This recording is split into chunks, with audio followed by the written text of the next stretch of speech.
तर आज मी बनवणार आहे पोहे, पण ते साधेभोळे यासाठी की ऑलमोस्ट सर्वांनाच आवडतात.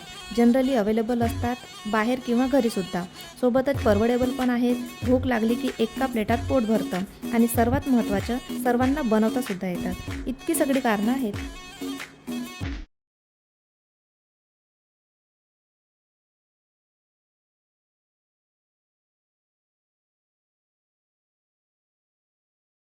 हाय, मी स्नेहा आणि पुन्हा एकदा तुमच्या खूप खूप मनापासून स्वागत करत आहे एका नवीन रेसिपी व्लॉगमध्ये. आज आपण बनवणार आहोत पोहे. तसे हे वेगवेगळ्या भागात वेगवेगळे बनवले जातात. कांदे पोहे, दडपे पोहे, आलू पोहा, इंदुरी पोहा. अजून तुम्हाला कोणते नाव माहीत असतील तर कमेंटमध्ये सांगा. सर्वात पहिले तर मी पोहे धुवून घेतले.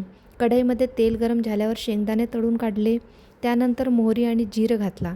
कढीपत्ता नव्हता माझ्याकडे, पण तुम्ही घाला. नंतर बटाटे 2 मिनटं फ्राय करून घेतले. मग कांदे आणि मिरच्या घातल्या. हे 2-3 मिनटं शिजल्यावर चवीनुसार मीठ आणि थोडीशी साखर घालून परतून घेतलं. आता अर्धा चमचा हळद घातली, मिक्स केलं आणि भिजवलेले पोहे घातले. पुन्हा सर्व छान मिक्स करून घेतलं. 4-5 मिनटं परतून घेतलं. 2-3 मिनटाची वाफ काढली. शेवटी कोथिंबीर आणि शेंगदाणे घातले आणि बस तयार आहेत आपले गरमागरम पोहे. यात मी भरपूर कांदे आणि बटाटे पण घातले. आता तुम्ही याला कांदे पोहे म्हणा किंवा आलू पोहा. सोबतच इकडे चहा पण करून घेते.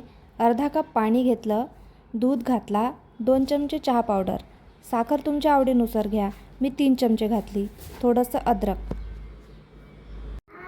मस्त 5-6 मिनटं उकळू द्या आणि हे घ्या, आपलं चहा पण रेडी आहे. या मग तुम्ही पण चहा प्यायला.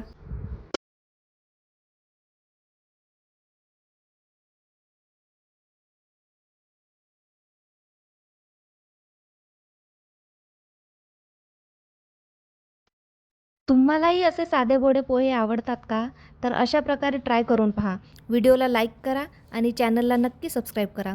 तर भेटूया पुढच्या व्लॉगमध्ये. Thank you.